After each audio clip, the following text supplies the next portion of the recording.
네, 안녕하세요. 최태성입니다. 자, 바로 문제부터 한번 보겠습니다. 자, 지금 신문을 읽으시고 이 기사에서 이 설명하는 유물과 같은 종류의 도자기를 찾는 그런 문제가 되겠습니다.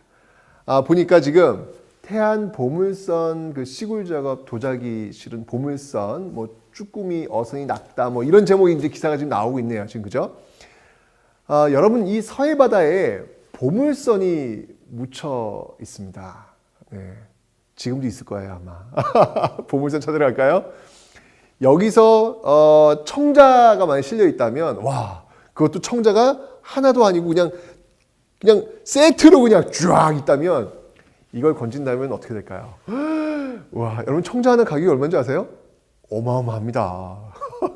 그 어마어마한 가격의 청자가 하나가 아니라 수백 수천 점이 있다. 이걸 발견했다. 정말 동화책 속에서 나오는 그런 얘기가 아닐까라는 생각이 드는데, 진짜 여러분들 근데 실제로 이 보물선이 발견되었어요.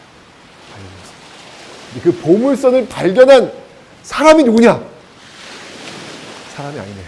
쭈꾸미였습니다. 쭈꾸미. 쭈꾸미가 왜 이렇게 집을 이렇게 자기 스스로 이렇게 짓잖아요. 그죠? 그 쭈꾸미 잡다 보니까 쭈꾸미 그 청자 딸려 나온 거예요. 뭐야 이거? 지금 이런 청자가 왜 나온 거야 여기서?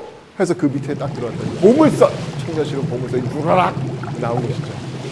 지금 그런 이야기가 지금 나오고 있는 겁니다. 네. 쭈꾸미에게 선수를 뺏겼네. 자, 여기 보시면 그 한국해양발굴사상 그 최대 규모의 그 도자기를 실은 침몰선이 발견되었다. 건져 올린 유물은 사발, 대접, 다완이 줄을 이루며 그 모양 역시 다양한 형태를 띠고 있다. 자, 그러면서 어떤 교수가 이제 이런 얘기를 해요. 이제 이러한 도자기는 상감 기법이 등장하기 이전에 만들어진 것으로 당시 그 도자기 생산지인 그 강진에서 개성으로 쭉 실어가던 것이며 품질이 매우 높다. 품질마저 높대요. 와, 게다가 상감청자 이전이래. 대단합니다. 자, 그러면 이와 관련된 것들 5개 그 도자기 중에서 고르시면 되는 건데요. 사실 뭐 기사 내용에서 힌트가 되는 게 지금 뭘까요? 그렇죠. 바로 상감기법 이전에 만들어졌다가 되겠죠. 자, 이 문장을 기억하시면서 고려와 조선의 도자기를 한번 살펴보도록 하겠습니다. 자, 우리나라는요, 도자기 선진국입니다.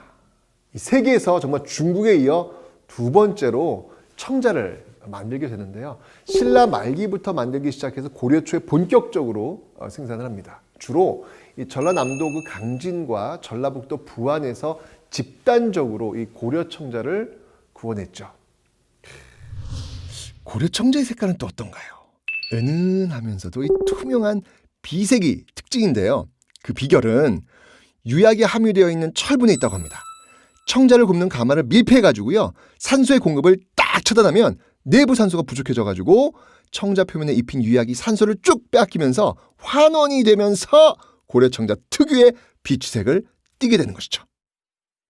자, 그런데 여러분들 이 강진이라든지 부안에 이 답사를 가보시면요, 그 옛 가마터에서 그 깨진 그 고려 청자 파편을 발견할 수 있는데요.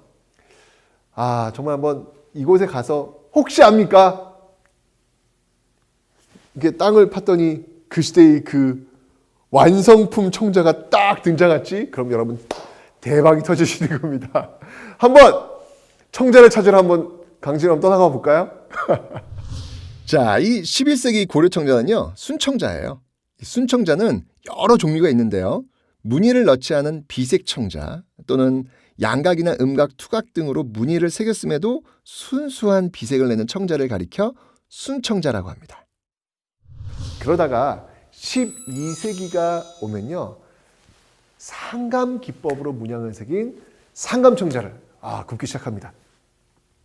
이 상감 기법이라고 하는 건요, 원래 금속 공예라든지 이 목칠 기법 중에 하나인데요. 이거를 도자기에 사용한 것은 고려가 전 세계에서 제일 먼저 아주 독자적으로 창안하게 된 것이죠. 상감청자는 뭐냐면요. 자, 여기 잘 보세요. 지금 보시면 도자기의 표면을 지금 이 문양대로 지금 홈을 파요. 그 다음에 그 홈 안에다가 지금 흑토, 백토 같은 그 색깔 있는 흙으로 이렇게 집어넣는 거예요. 그 홈을 지금 이렇게 흙으로 지금 메꾸고 있는 어떤 그런 모습 보이고 있죠. 그죠? 이 문양 이외에 그 표면에 묻은 그 흙을 닦고 그다음에 유약을 발라서 구우면요. 그 흙이 이 변색이 되면서 무늬가 생기는 겁니다. 예, 상감청자는요. 순청자보다 그 유약을 얇게 바르기 때문에 비색이 좀 탁하게 보이기는 합니다. 자, 여러분 상감청자 하면 딱 떠오르는 아주 전형적인 청자 있죠. 그렇죠. 그냥 S라인. S라인이 아주 돋보이는 이 청자의 이름! 바로 청자 상감 운항문 매병입니다. 자, 이 청자를 잘 보시면요. 아, 정말 이 구름 위로 학이 지금 날아가고 있습니다. 한쪽 줄의 학은 한쪽으로 올라가고 있고 또 한쪽 줄의 학은 또 한쪽으로 내려오고 있고 이렇게 교차되는 어떤 그런 모습들을 보이고 있는데요. 이런 그 작품들을 보면 어떤 그 당대의 어떤 삶과 그 시대를 살았던 그 사람들의 어떤 가치관 이런 것들을 엿볼 수 있지 않을까라는 생각이 듭니다. 고려 청자 그 무늬에는요 정말 화려하면서도 섬세한 고려 귀족계층의 미의식이 담겨 있다라고 생각이 됩니다. 이 상감 기법으로 여러분들 이 구름과 학의 어떤 모습을 새겨 넣었는데요. 매병은요 매화꽃 그 한 떨기를 꽂아두는 그런 어떤 꽃병 아니었을까? 또는 인삼주 등 그런 고급술을 또 담아두는 술병은 또 아니었을까? 뭐 이런 식으로 추정이 되기도 합니다.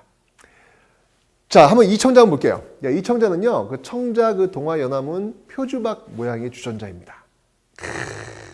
아, 운치 있어요. 이 주전자를 이렇게 표주박 모양으로 만든 겁니다. 자, 이 표주박 형태로 이렇게 만든 다음에 그 태통 위에다가 그 붉은색을 띄우는 그 진사. 그러니까 쉽게 얘기하면 지금 이제 우리가 만든다면 우리가 투박하게 만든다면 거기다 이제 색깔 붉은색을 칠했던 이제 그런 얘기죠. 그러니까 진사로 연꽃 무늬를 그리는 그런 작시 기법을 이용해 가지고 비색 유약을 발라 완성한 그런 고려 청자가 되겠습니다. 아, 여기다 좀 이렇게 아름다운 또 색깔까지 집어넣네요.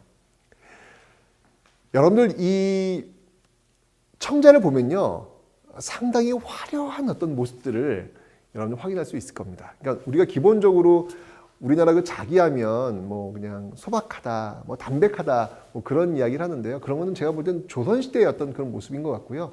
청자를 보면요 상당히 화려한, 그러니까 우리나라 예술이 그냥 소박 담백으로 끝난다고 저는 생각하지 않습니다. 이런 어떤 그 상감청자나 이런 청자 같은 거는요 굉장히 화려한 어떤 그런 모습들도 보이고 있거든요. 이런 것들 한번 좀 비교하면서 고려시대의 어떤 그런 모습들과 조선시대의 어떤 모습들, 그 자기를 한번 비교하면서 그 시대의 어떤 그 모습들을 한번 추정해보는 어떤 그런 모습들, 이런 것들도 재밌지 않을까라는 그런 생각이 듭니다. 자, 이제 고려 말에는요, 청자 위에다가 백토를 발라가지고요, 회청색이라든지 그 회항색을 띤 분청사기를 만들기 시작합니다. 이 분청사기가 발전해서 그 유명한 15세기를 대표하는 자기, 바로 분청사기로 쭉 이어지게 되는 것이죠. 기본적으로 여러분들 이 분청사기라고 하는 건 15세기부터 16세기까지 조선 전기 인기를 끌었는데 일반적으로 우리가 교과서에 표현할 때는요 15세기에 많이 유행했던 자기하면 분청사기, 16세기에 또 유행했던 자기하면 백자, 이렇게 표현을 합니다. 그래서 15세기 유행했던 그 분청사기 한번 살펴볼 텐데요. 이 분청사기는요 이 모양부터가 딱 실용적인 어떤 그 식기처럼 생겼어요. 근데 무늬도요 굉장히 뭐라 그럴까요?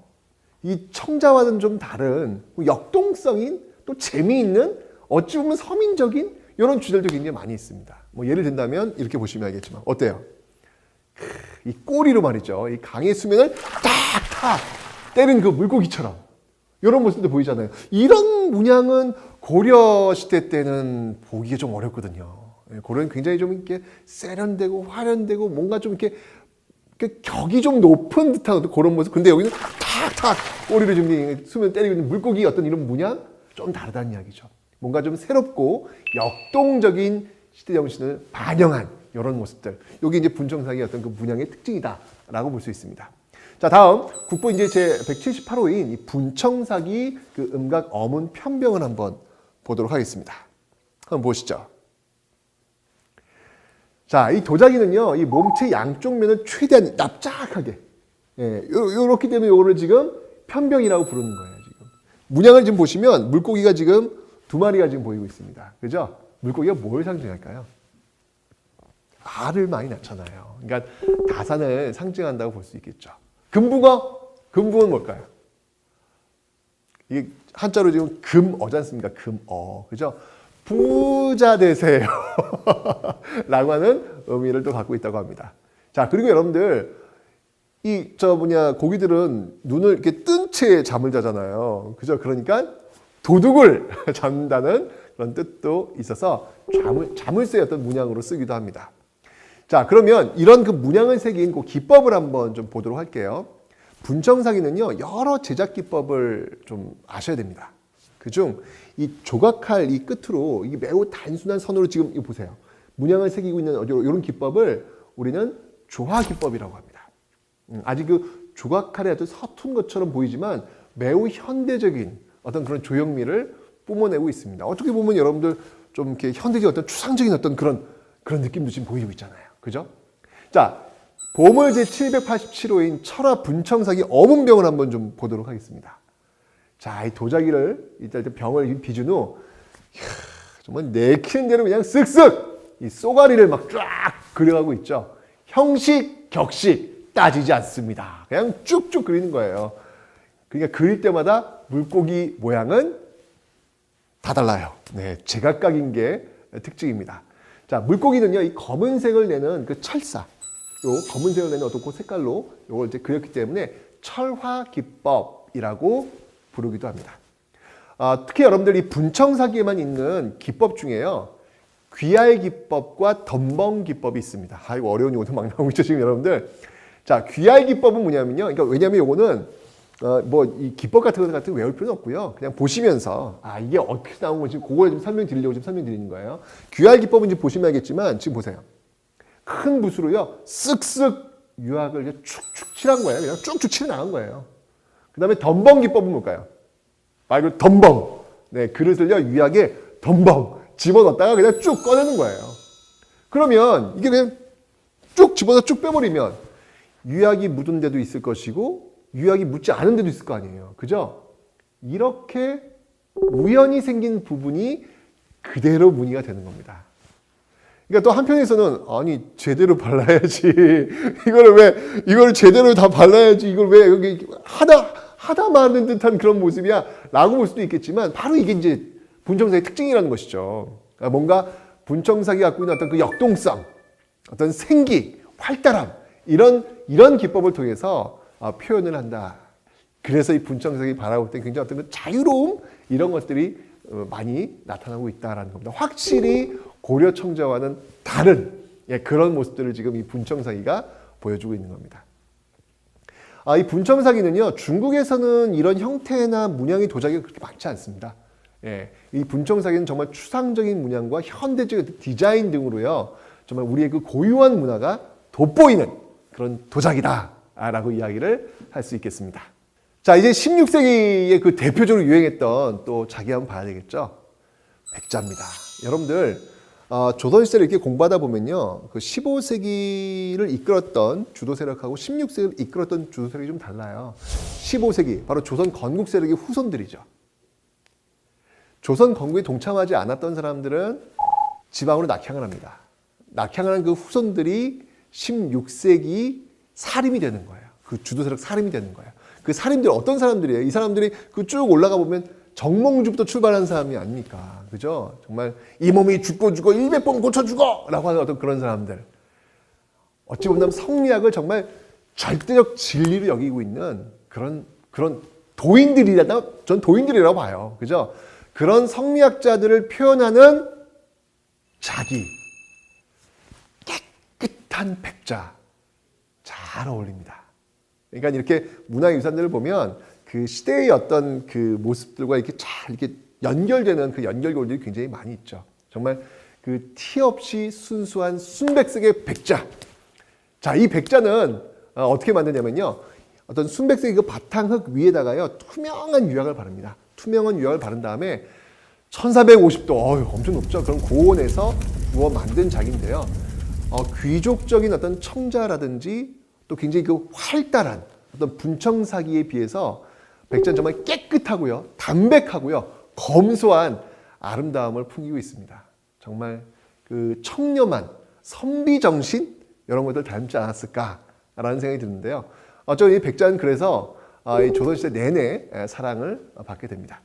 자, 이제 조선 후기로 한번 가볼게요. 조선 후기에 또 유행했던 백자가 있습니다. 그 백자는 뭐냐면요, 백자에다가 그림이 들어가요. 그 백자를 우리는 뭐라고 하면 청화백자라고 합니다. 자, 이 청화백자는요, 그 흰 바탕 위에다가 푸른색 물감으로 그림을 그린 도자기입니다. 그러니까 아무 문양도 없이 아주 깨끗한 그런 백자에서 이제 색깔, 일단 청화, 그러니까 어떤 그 푸른색을 지금 칠하게 되는 건데, 이 백자의 코발트 안료를 붓에 묻혀가지고 그림을 그린 후에 투명 유약을 이렇게 입힌 것이죠. 이 코발트 안료는요, 그 회청이라고 이 중국에서 수입해 오는 건데요, 무지하게 비쌉니다. 아주 금값처럼 비싸가지고 정말 아껴서 사용을 해야 했죠. 그러니까 실수하면 안 돼요.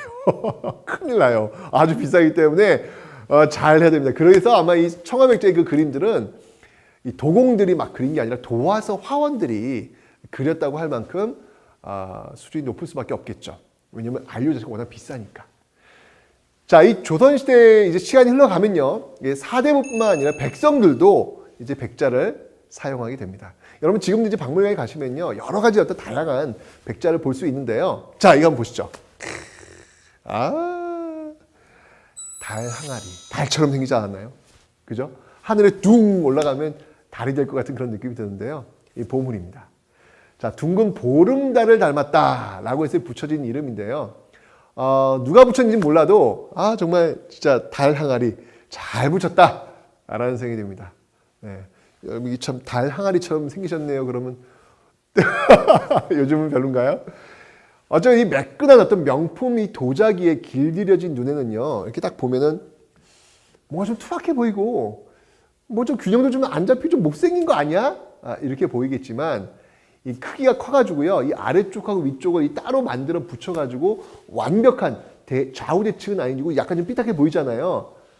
하지만 정말 수많은 미술사학자와 예술가를 매료시킨 이 달 항아리, 우리 어떤 독창적인 그런 항아리라고 할 수 있겠습니다. 그러니까 뭔가 단순하고 소박하지만 거기에 어떤 서민적 처치가 물씬 풍겨지는 그런 느낌. 그러니까 친근감이 가는 거죠.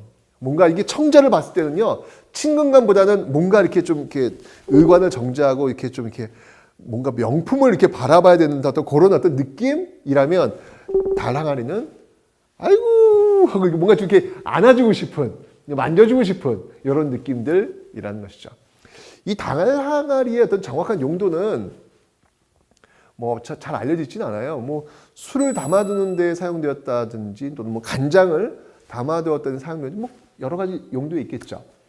근데 일제 강점기에 그 조선 항아리를 수집하던 일본인들이요, 뭐 양반가의 그 귀주 위에 달 항아리가 놓여 있었다, 뭐 이런 어떤 그 내용들도 전해지기도 합니다. 자, 그렇다면 이제 한번 그 퀴즈를 한번 보도록 하겠습니다. 기사에서 이 설명하는 유물과 같은 종류의 도자기는 무엇일까요? 지금 교수가 상감기법이 등장하기 이전에 만들어진 것으로 보인다, 이렇게 있잖아요. 그죠? 상감기법이 만들어지기 이전이니까, 상감청자 이전이니까 순청자를 고르시면 되죠. 1번은 뭐냐면요, 요거는 이제 조선시대 그 후기, 그 굉장히 유행했던 청화백자, 푸른색 여기 그린 거예요. 2번은 조선 전기, 특히 이제 15세기 참 유행했던 분청상이고요. 3번이 바로 이제 상감청자입니다. 4번은 달 항아리. 정말 조선시대 아주 유행했던 그런 백자가 되는 것이죠.